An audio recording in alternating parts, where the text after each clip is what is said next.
Good morning.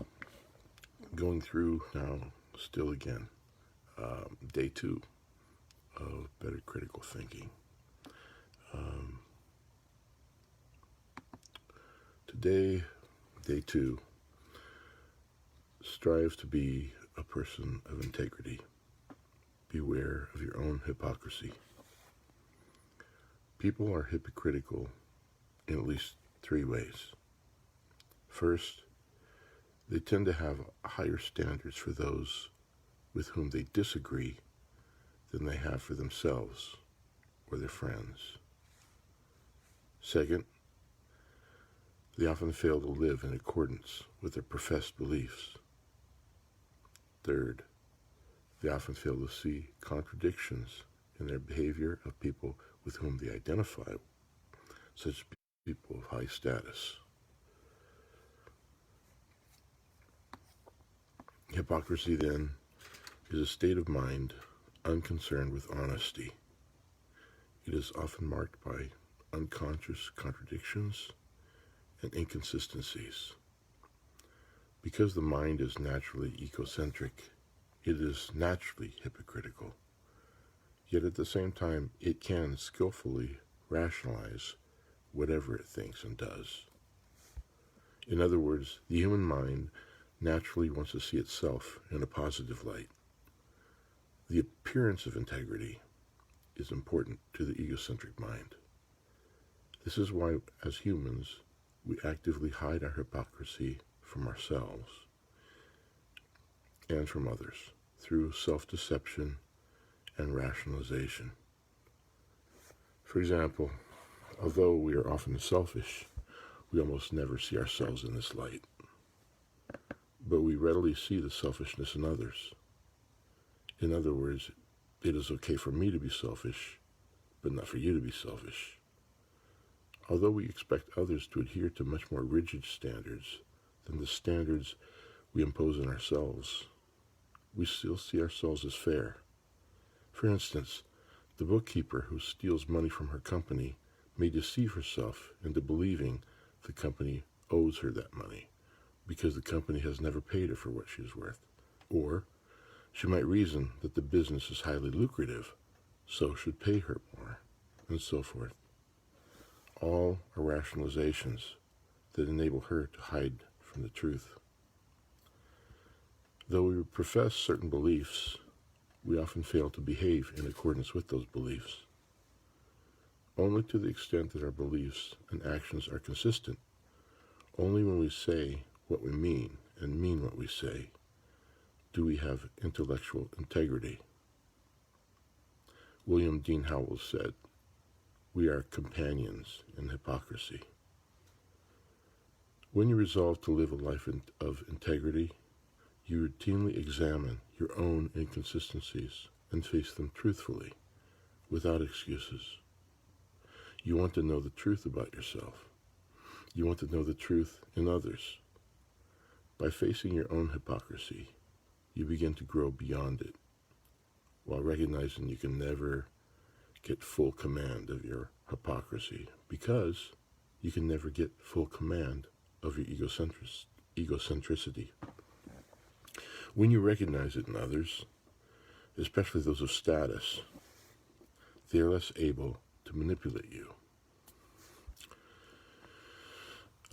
Later on, there will be a discussion about intellectual integrity, which is the opposite of hypocrisy. Okay, so what to be on the lookout for?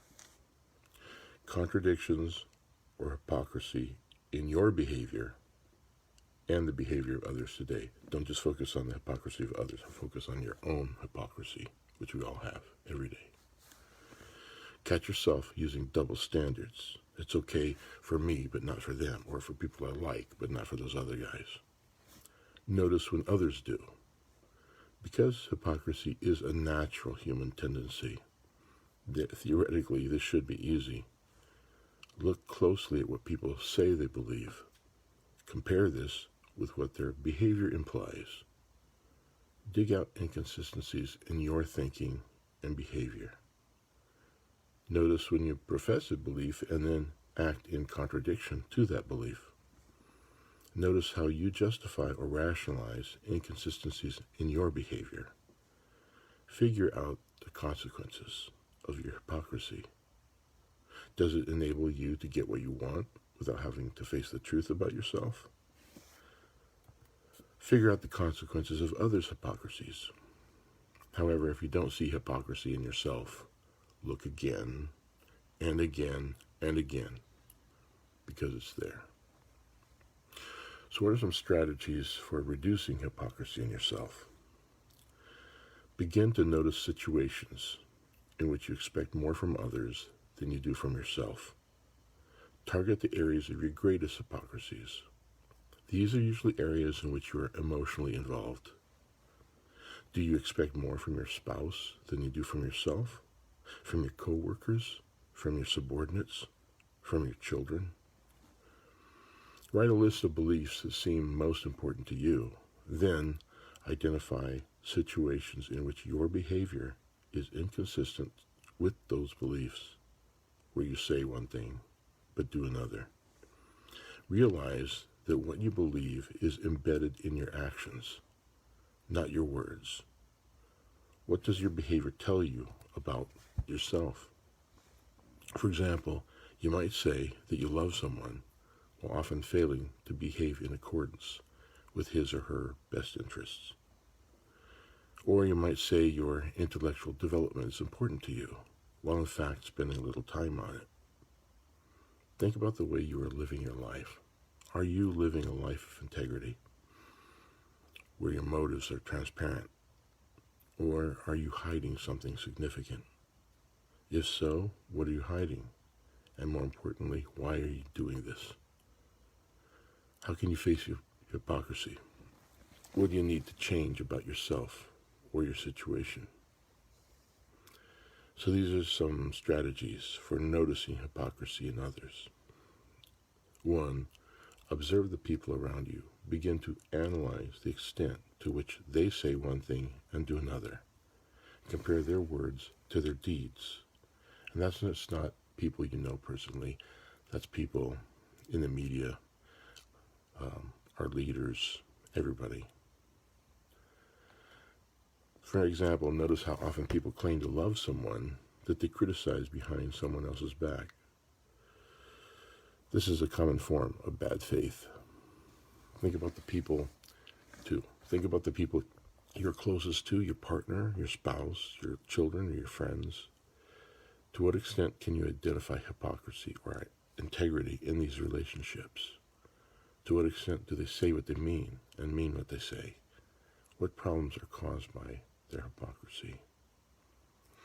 And that's the end of day 2, better critical thinking. But again, the takeaway for me is it's important to look at the hypocrisy of others, which is the natural tendency for us to want to focus on that. But it's much more foundational to look at the hypocrisy in ourselves every day and realizing we're never going to get rid of it.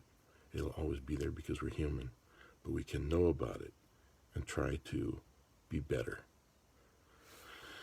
Anyway, we'll talk to you later.